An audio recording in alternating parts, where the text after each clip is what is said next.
كده دي خلاص كده اخر بيضة معايا، برضو هضربها كويس جدا لحد ما تبص نلاقيها ان هي يعني اختفت خالص، ملهاش يعني اي اثر خالص مع الخليط. هنا بقى هنضرب كويس جدا عشان بس نخلط البيض مع السكر مع السمنة كويس جدا، وبعد كده هنوقف بقى المضرب خالص، مش هنحتاجه تاني بعد كده، لان انا هبتدي بقى الم يعني العجينه بتاعتي او الخليط.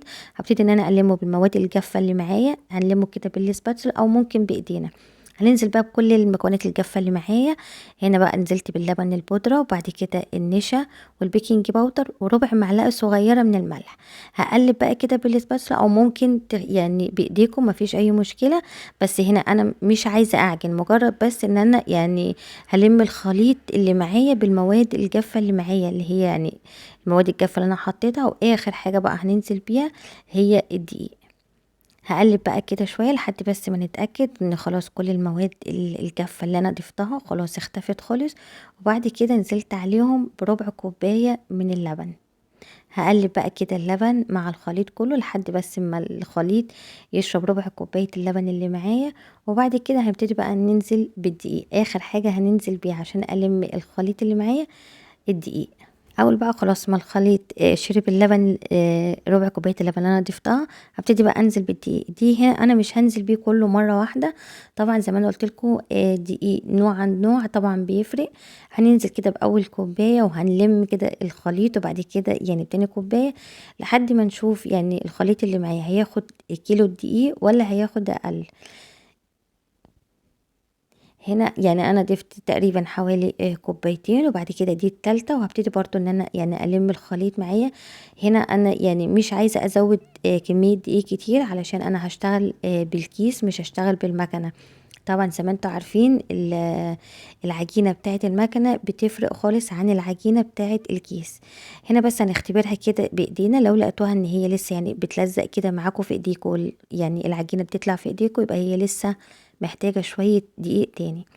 ضفت لها كمان شوية دقيق وابتدي اقلب، وبعد كده هنشوف العجينة يعني بتلزق ولا بقت كويسة.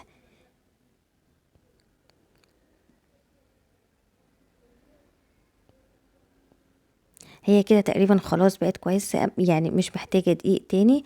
هو تقريبا يعني فاض معايا حوالي ربع كوباية من الدقيق، عشان احنا طبعا ضفنا نشا، لكن لو مش هتضيفوا نشا ممكن تاخد معاكم كيلو دقيق كله. هنا بقى هنستعمل الكيس. هنا انا طبعا بحب يعني الشكل ده، طبعا ده افضل شكل طبعا، يعني اكيد محبب عندنا كلنا اللي هو الشكل البسكوت ده. بصراحة انا بحب الشكل ده جدا. هنا بقى هنحط بقى في كيس. الاول حطيته في الكيس اللي هو الكيس البلاستيك اللي هو الاستعمال الواحد، عشان بس احافظ على الكيس اللي معايا ان هو يفضل نضيف. وابتدي بقى ان انا يعني نشكل بقى كده على الصينيه. هنا انا ما دهنتهاش اي حاجه، ولا زيت ولا سمنه ولا اي حاجه، انا هكتفي بالسمنه اللي احنا حطيناها في العجينه. زي ما انتوا شايفين يعني العجينه بتنزل معايا بكل سهوله، يعني العجينة كمان بتجري معايا يعني في الكيس، عشان يعني لو احنا زودنا الدقيق هتبقى عجينة المكنة مش الكيس. اهم حاجة نخلي بالنا ان العجينة تكون معانا طرية كده وتنزل معانا بسهولة، يعني ما تتعبناش واحنا يعني بنشكلها. ولو في اي واحدة كده ما عجبكوش وانتوا بتشكلوها يعني شيلوها واعملوا غيرها، مفيش مشكلة. اهم حاجه بقى لازم تكون يعني الفرن معانا شغاله. انا شغلتها قبلها على درجه حراره 180، هو بيقعد من 20 ل 25 دقيقه ياخد كده لون يعني من فوق ومن تحت. لو حسيتوا ان هو يعني استوى وخد لون من تحت ممكن تفتحوا عليه الشوايه عشان ياخد لون ذهبي من فوق. بجد ريحته جميله جدا. اهم حاجه ان احنا لازم نخلي بالنا وهو في الفرن، يعني لازم نتابعه طبعا حسب درجة حرارة الفرن عندنا. ممكن ياخد معاكم 20 دقيقة او ممكن اقل او ممكن اكتر، طبعا حسب درجة حرارة الفرن اللي عندنا. بجد ريحته وطعمه بجد مش قادرة اقول لكم، فعلا خطير. لازم تجربوه بجد، من احلى واجمل البسكوتات اللي انتوا هتجربوها بسكوت السمنة. اتمنى بجد ان فيديو النهاردة يكون عجبكم، ولازم تجربوه وتقولوا لي رأيكم فيه ايه.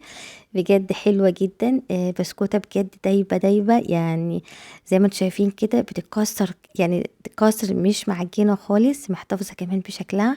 احلى حاجة بقى كده على الفطار كوباية شاي بلبن وجنبيه كده احلى بسكوت. بجد لازم تجربوه، واتمنى بجد ان فيديو النهاردة يكون عجبكم. عشان كمان يطلع معاكم البسكوت ناجح اهم حاجة ناخد بالنا من السكر، ما نزودش كمية سكر زيادة عن اللزوم علشان البسكوت ما يفرش معانا. هكتب لكم المقادير والمكونات بالجرام بالكوباية تحت الفيديو في صندوق الوصف، عشان اللي حابب يشتغل بالجرام واللي حابب يشتغل بالكوباية.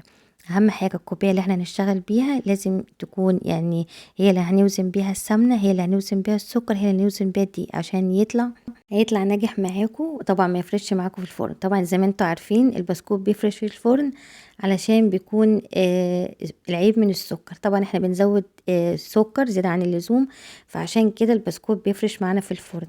وكمان اهم حاجة ما نزودش كمية دقيق زيادة عن اللزوم علشان البسكوتة ما تطلعش معاكم تقيلة ومكتومة.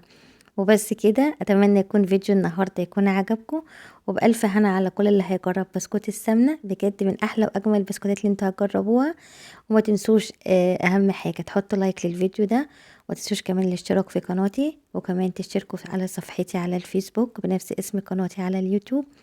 واتمنى يكون فيديو النهارده يكون عجبكم، وبألف هنا واشوفكم على خير في فيديو جديد، وباي باي.